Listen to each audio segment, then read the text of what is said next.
کبھی ستارہ آتا ہے، کبھی چاند آتا ہے، کبھی سورج آتا ہے، لیکن وہ طالب حق اپنی اصل کی طرف گامزن رہتا ہے۔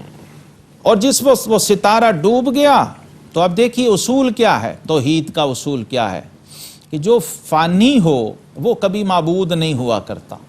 معبود ہونے کی بنیادی شرط ہے کہ وہ باقی ہو، واہ واہ واہ، وہ مستقل بالذات ہو، کیا بات، وہ قدیم ہو، سبحان اللہ، وہ ازلی ہو، وہ ابدی ہو، کیا وہ بات، اول ہو، وہ آخر ہو، وہ ظاہر ہو، وہ باطن ہو۔ واہ، یہ یاد رکھیے، توحید کا جو میسج جگہ جگہ پر قرآن پاک کی آیات میں بکھرا ہوا ہے، اس کی جو روح بکھری ہوئی ہے، اسے ہم نے سمجھنا ہے۔ جب کوئی غروب ہونے والا آ گیا تو سمجھو وہ معبود نہیں ہے۔ یہ اصول دیا۔ ستارہ ڈوبا تو فرمایا لا احب الافلین، فرمایا میں ڈوبنے والوں کو معبود نہیں بنا سکتا۔ جو غروب ہو جائے وہ میرا محبوب نہیں ہو سکتا، کیونکہ جو اہل حال اور عرفا ہیں وہ کہتے ہیں کہ نہ شبم نہ شب پرستم کے حدیث خواب گویم، جو غلام آفتابم ہم از آفتاب گویم، کیونکہ میں آفتاب کا غلام ہوں، اس لیے ہر بات سورج کی روشنی میں کرتا ہوں، دن کے اجالے میں کرتا ہوں۔ نہ میں شب ہوں نہ شب پرست ہوں، نہ میں خود رات ہوں نہ رات کا پجاری ہوں کہ خواب کی باتیں کروں۔ اللہ، یہ ہے اسلام کی اپروچ، اسلام کی روح۔ جیتے جاگتے کھلی آنکھوں سے ہر چیز کو دیکھا اور دکھایا جاتا ہے اور پھر منوایا جاتا ہے۔ پھر چاند کو دیکھا چمکتے ہوئے، چاند کو وہاں بھی یہی کیفیت ہوئی۔ پھر سورج کو دیکھا نصف النہار پہ اپنی آب و تاب پہ، فرمایا ھذا اکبر، یہ تو بہت ہی بڑا ہے، یہ ہو سکتا ہے، لیکن آخر وہ چمکتا دمکتا سورج بھی غروب ہو گیا۔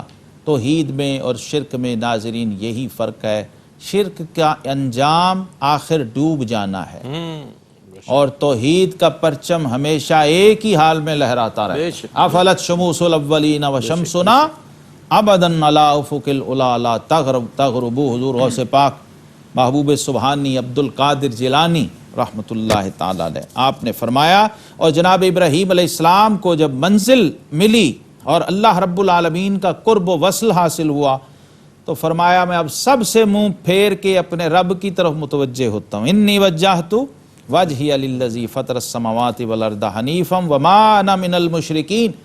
دین حنیف یہ ہے کہ آپ ایک معبود کو ایسے مانیں کہ اس میں دوسرے کی کوئی آمیزش نہ ہو، کوئی ملاوٹ نہ ہو، کوئی گنجائش نہ ہو۔ جو توحید کا حصار ہے وہ ایسا پکا اور پختہ ہو کہ اس میں غیر کا گزر نہ ہو۔ حضرت سیدنا شاہ نقشبند فرماتے ہیں ہر کے دیدہ و شنیدہ و فہمیدہ شد ہما غیر است، ہمارا بتیغ لا نفی باید کرت۔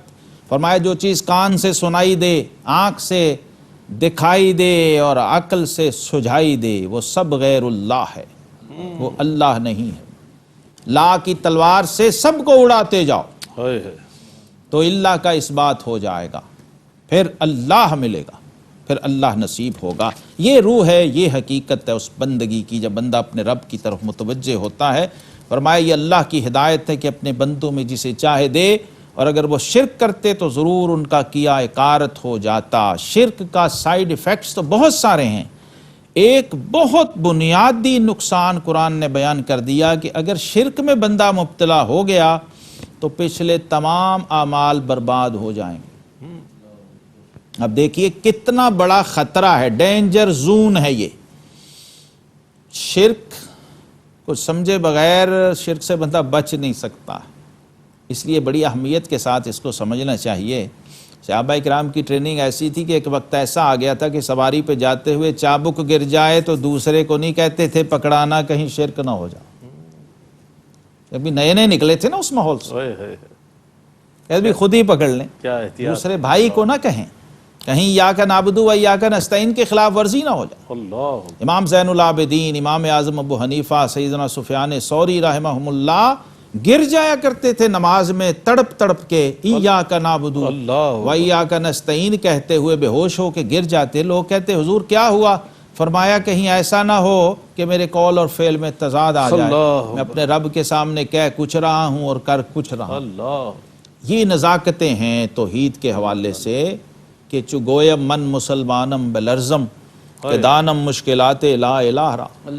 یہ جو لا الہ الا اللہ کی نزاکتیں، اس لیے قرآن کہتا ہے وما قدر اللہ حق کا قدر ہی اذ قالوا ما انزل اللہ علی بشر من شیء، فرمایا یہ یہود نے اللہ کی قدر نہ جانی جیسی کہ چاہیے تھی، حالانکہ اہل کتاب ہونے کے دعوے دار ہیں، خود کو اہل کتاب سمجھتے ہیں، دین کے ٹھیکیدار سمجھتے ہیں، لیکن انہوں نے اللہ کی قدر نہ کی۔ جب انہوں نے اللہ پر یہ اعتراض کر دیا کہ ما انزل اللہ علی بشر من شیء، کہتے ہیں اللہ نے کسی آدمی پر کچھ نہیں اتارا، تو فرمایا تم فرماؤ کس نے اتاری وہ کتاب جو موسیٰ لائے تھے؟ موسیٰ بشر نہیں تھے؟ تو گویا تم تورات، دیکھیے قرآن کا انکار، تورات، انجیل، زبور سب کا انکار ہے، اور تمام صحیفوں کا انکار ہو جاتا۔